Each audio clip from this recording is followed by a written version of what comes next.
3 divided by 2. So divide 3 by 2. 2 goes into 3 how many times? 2 goes into 3. Look here, 2 here, 4. 4 is getter, so 2. 1 times. 1 times 2. 1, 1 times 2, 2. Subtract, you are getting 1.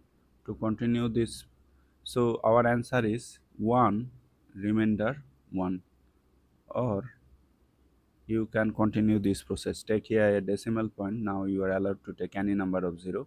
So bring down the 0. So before the 0 there is a decimal. Decimal must come to the quotient directly. So 2 goes into 10 how many times? 5 times. 5 times 2, 10. Subtract, you are getting 0.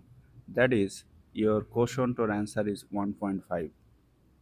So I have shown you the two way to find out the answer.